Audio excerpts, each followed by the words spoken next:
Fala galera, bom dia, boa tarde, boa noite, boa madrugada. Meu nome é Sidney Martins, professor de língua portuguesa aqui do LAC Concursos, o maior site de videoaulas do Brasil, quiçá das Américas, ainda mais agora em parceria com o CID Concursos. Então galera, vamos lá, vamos direto ao ponto. Primeiro, a gente vai direcionar a aula. Depois de entender a base da aula, vamos partir para exercícios para aprofundar o conhecimento. E hoje a gente vai falar sobre compreensão e interpretação de textos, ou compreensão ou intelecção e interpretação de textos. Por que a gente está fazendo a aula assim? Porque a gente precisa entender e interpretar bem o edital. Às vezes, lá no edital, o camarada coloca apenas a palavra, a expressão intelecção de texto, e a gente fica, caramba, eu não sei o que é isso, porque não foi trabalhado desta forma na escola, e aí, o que eu vou fazer? Como é que eu vou fazer essa prova se eu nunca ouvi falar em intelecção? Na verdade, intelecção nada mais é do que compreensão de texto. Aí o aluno percebe que é algo diferente da interpretação. Caramba, eu nunca pensei que fosse diferente, Sidney. Eu sempre pensei que fosse a mesma coisa e aí é diferente. É sim, meu companheiro, é diferente. Quando a gente fala de compreensão ou intelecção, que é a mesma coisa, é aquilo que está dentro do texto. E quando eu falo de interpretação, é aquilo que vai além do texto. Como assim? Se a questão é de compreensão ou intelecção, ela sempre me joga para dentro do texto. Ela possui comandos específicos. E se esses comandos sempre vão me jogar para dentro do texto, basicamente qualquer pessoa alfabetizada é capaz de resolver e solucionar essas questões. Para nossa sorte, muitas questões de concurso público são basicamente de compreensão, ou seja, está ali, não tem por que eu inventar moda e fazer firulas com o texto. Eu não vou me preocupar com o que fulano quis dizer, eu vou me preocupar com o que está sendo dito. Agora, quando a gente pensa na interpretação, alguns editais até desmembram essa estrutura e colocam lá a parte da intencionalidade discursiva. Porque a intencionalidade discursiva é, de certa forma, o ato de interpretar bem uma estrutura, porque aqui vai um pouco além do texto, e se vai um pouco além do texto, vai exigir conhecimento de mundo do candidato, ou seja, se eu falo de conhecimento de mundo, eu estou falando de capacidade interpretativa. Então, quanto maior o meu conhecimento de mundo, maior a minha capacidade interpretativa. E ao falar de conhecimento de mundo, estou falando sim de ter lido bons livros, de ter visto bons filmes, de ter escutado boa música. Idade conta, porque uma pessoa madura já viveu mais, já teve mais experiências, ou seja, a experiência empírica, a prática da vida, tudo isso vai contar. Aí você vai pensar assim, pô, então eu tô ferrado, porque eu só vejo Sessão da Tarde, escuto a Anitta, mas para nossa sorte também não vai tão além assim do texto. As provas de concurso público, elas exigem um conhecimento básico. Agora, é claro que quanto maior a minha capacidade interpretativa, ou seja, o meu conhecimento de mundo, mais fácil eu vou desenrolar as questões no dia da prova. Então vamos lá, vamos entender isso daqui por parte. Eu disse a vocês que compreensão tem a ver com o que está dentro do texto. Então vamos lá. E que interpretação tem a ver com o que está além do texto. Vamos para os comandos dessas questões. Então aqui, ó, interpretar e compreender. Então, a gente já sabe que compreender é a mesma coisa que o processo da intelecção. E que interpretação é um pouquinho diferente. Então, compreender está dentro do texto e interpretar vai um pouquinho além do texto. Exige o conhecimento de mundo. Então, vamos lá. Interpretar significa inferir, deduzir, concluir os implícitos, ou seja, não é só o que está explícito, eu tenho que entender o que está por trás também, ou seja, a intencionalidade. Agora aqui, comandos. Através do texto, infere-se que é possível deduzir que o autor permite concluir que. Qual é a intenção do autor ao afirmar que? Então, são comandos básicos das questões de interpretação. Agora, como é que são os comandos das questões de compreensão? Tá aqui, ó. Compreender significa entender o que está escrito. Comandos. O texto diz que é sugerido pelo autor que, de acordo com o texto, é correta ou errada a afirmação. E o narrador afirma. Detalhe, vou chamar a atenção para esta estrutura aqui, ó. De acordo com o texto, é correto ou errado. Eu tenho que tomar muito cuidado quando o comando da questão diz certo ou errado, ou correta ou incorreta. E aí, geralmente, um bom avaliador gosta de trabalhar a estrutura errada. Sabe por quê? Porque ele vai fazer um Ctrl+C e um Ctrl+V. E ele vai deixar apenas um pedacinho diferente. Várias questões são assim. Só que o nosso cérebro faz o quê? Ele completa. Então ele não percebe aquele pedacinho se eu não fizer uma leitura atenta. Então é muito importante que eu faça uma leitura atenta. No desenrolar da aula, a gente vai dar alguns conselhos, algumas dicas, alguns mandamentos da arte de interpretar um bom texto. Agora, eu já vou dando umas dicas básicas de início. Primeira coisa que eu vou fazer no dia é ler o texto de forma en passant.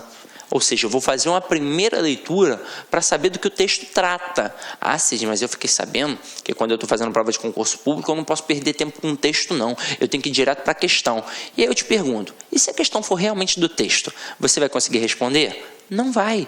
Você só consegue ir direto para a questão e responder a questão de língua portuguesa sem precisar do texto se a questão não for sobre o texto. Se for uma mera questão de cunho gramatical ali, de sintaxe, pronto e acabou. Mas se a questão exigir o texto, não tem como respondê-la sem ir ao texto. Então a primeira coisa é saber do que se trata o texto e depois ir para o comando da questão. Porque aí você vai saber se a questão é de compreensão ou se a questão é de interpretação. E aí, na segunda leitura, você já vai para uma leitura com foco. Agora, vamos lá. Eu tenho aqui, ó, a compreensão. E eu tenho aqui, ó, a interpretação. Que eu posso chamar de compreensão ou intelecção. A gente já sabe que uma está dentro do texto e que a outra está o quê? Além do texto. A gente sabe que uma trabalha com o que está ali, ó, expresso. É só entender. Agora, muitas questões de compreensão, como nos jogam para dentro do texto, o que eu vou fazer? Eu tenho que ir lá dentro do texto. Várias dessas questões são questões de coesão referencial. Questão de coesão referencial.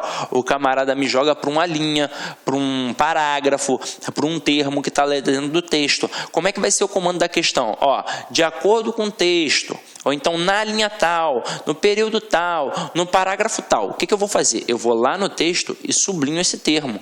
Se está na linha 3, vou lá e sublinho. Se está na linha 17, eu vou lá e sublinho. Quando eu fizer a segunda leitura, eu vou ler só o que está sublinhado? Obviamente não. Eu vou ler tudo, mas aquilo que está sublinhado vai me chamar muita atenção. E provavelmente é uma questão de referenciação. Então, ali, naquele texto, eu vou ter uma escrita, que não vai ser a escrita como qualquer falante comum da língua, é um grande autor, provavelmente que foi escolhido, então o camarada não vai ficar várias vezes repetindo o mesmo termo, não vai ficar várias vezes repetindo o substantivo. O que ele vai fazer? Ele vai utilizar pronomes para evitar a repetição destes substantivos. Então, muitas questões que são de compreensão, que são basicamente questões de coesão textual, o camarada destaca um elemento, que muitas vezes é um pronome, e que vai fazer referência a um substantivo. É importante que eu rabisque a minha prova? É extremamente importante. Então, se eu perceber que tem um pronome fazendo uma referência a um determinado substantivo, o que eu vou fazer ali naquele momento? Eu vou sublinhar o pronome e envolver o substantivo. Isso vai propriamente responder a questão por mim? Quase que 100%. Porque se eu não fizer essas marcações, eu vou ficar voltando, indo e voltando ao texto várias e várias vezes e vou ficar perdido. Agora, se o texto me disse que um termo está lá na linha 3 e está me perguntando o referente desse termo e eu destaquei o termo e busquei o referente, opa, fica muito mais fácil, tranquilo? Agora, e se a questão não for de referenciação? Se a questão trabalhar com aquilo que eu falei, que é muito comum, o camarada vai perguntar, de acordo com o texto, o que é certo e o que é errado. Eu tenho de fazer uma leitura atenta. E eu sempre digo ao meu aluno que ele precisa de estratégias para poder fazer a prova, não só de língua portuguesa, mas como de qualquer outra matéria. Primeiro de tudo, é importantíssimo, ó, tá vendo aqui, ó? Não estou brincando, estou me hidratando. É extremamente importante estar hidratado, não só na hora de fazer a prova, como também na hora de estudar. Vocês já devem ter percebido que muitos de vocês têm uma sensação de sonolência, cansaço, dor de cabeça ao estudar. Por quê? Porque você está forçando o cérebro, ele está fazendo um exercício, porém ele está desidratado. E como é que ele vai reagir? Com o cansaço e com a dor. Agora, se você está sempre hidratado ao estudar, você não fica cansado, você não sente dor e o seu rendimento vai ser melhor. Por quê? Porque você vai ter mais concentração. E aí é óbvio que vai facilitar na compreensão e na interpretação daquele texto. Então, para o dia da prova, é importante também estar hidratado. Outra dica importante que você deve fazer em casa e que, se possível, também no dia da prova. Ao pegar um texto, é importante que você tenha concentração para poder fazer a leitura daquele texto. Mas muitas vezes tem algo que é adverso. Levando em consideração o próprio dia da prova, que geralmente é um domingo, é um final de semana, e você tem todo motivo para estar nervoso ali, está sentado na janela, perto do sol, vai pedir para o avaliador não, né? Para o fiscal, para poder sair dali, ele vai dizer não. É dia de pagode, dia de churrasco, dia de tocar Alcione, dia de tocar Anitta, você vai ficar ali descontrolado. Se você fizer uma leitura mental apenas, é muito normal que você disperse. Então o ideal é que você faça uma leitura em voz alta. Para quê? Para você ler mais devagar. Porque a gente pensa muito mais rápido do que fala. Então assim, eu vou ler mais devagar, vou perceber todas as pausas e as entonações do texto. Consequentemente, vou compreender e interpretar melhor. Ah, Cid, mas no dia vão querer me expulsar. Não, você não precisa fazer uma leitura para atrapalhar todo mundo que está na sala. Você precisa apenas balbuciar para escutar o som da sua voz. Ou então se condicionar para fazer uma leitura mental mais devagar, com calma, com atenção. Porque se essa questão, ela perguntar de acordo com o texto o que está certo ou o que está errado, e na maioria das vezes o que está errado, ela vai tentar te ludibriar, ela vai colocar a alternativa que é errada, fazendo parecer ser a mais certa, porque ela vai trocar apenas uma palavrinha. E na hora que eu fizer uma leitura desatenta, o cérebro vai preencher sem perceber aquela palavrinha que foi trocada. Então é muito importante, ao fazer questões de texto, fazer com calma, porque a resposta está ali. Então não tem nenhum bicho de 7 cabeças, tá? Agora, quando a questão é de interpretação, como eu disse, tudo muda. Não é mais o que o autor quis dizer. Infere-se que, deduz-se que, analisa-se que, interpreta-se que, e por aí vai. Eu sempre dou um exemplo de um pequeno texto para que o aluno possa perceber a diferença de compreensão para a interpretação. Hoje eu vou trabalhar com dois textos e os possíveis erros que se desdobram. Vamos lá. Um pequeno texto. Imagina que aqui está o João e o Joaquim. Aí eu digo que eu encontrei ontem o João e o Joaquim aqui, ó, Na Praia do Leme. Para quem não sabe, o nosso estúdio aqui no Rio de Janeiro é na Praia do Leme. Então, eu encontrei o João e o Joaquim na Praia do Leme. Os dois estavam sentados num quiosque, tomando uma cerveja gelada, comendo um peixinho frito, batendo ali um papo. O José estava de sunguinha branca e o Joaquim de sunguinha amarela. O que você interpreta disso? Aí a gente leva em consideração vários fatores. O que vai acabar acontecendo? Muitas pessoas vão cometer um equívoco de interpretação. Muita gente vai falar assim, são namorados, Sidney. Aí eu vou perguntar, por quê? Em que momento eu disse isso? Você não disse, mas é natural, hoje em dia, ainda mais no Leme, Copacabana, Zona Sul é só o que tem. Agora, pare e preste atenção. Olá, meus amigos, minhas amigas, gostou da aula do professor? Professor top de linha. Quer continuar assistindo essa videoaula? Aliás, quer fazer o curso completo da PM do Pará, gente? Completaço, ponto a ponto digital, com essa qualidade de aula que você assistiu. Então, convido vocês a acessar nosso site, lacconcurso.com.br, porque lá nós temos o curso completaço da PM do Estado do Pará, 100% do edital, por apenas 10 mensalidades de R$20. Você tem aí o acesso 70 dias. Durante 70 dias você vai poder assistir quantas vezes desejar e na hora que quiser. Tá certo, meus amigos? Além disso, o mais importante, para você fazer um concurso desse, você tem que ter planejamento, tem que ter estratégia, projeto pedagógico, e nós temos uma baita de uma ferramenta muito bem sucedida, conhecida de Personal Coach.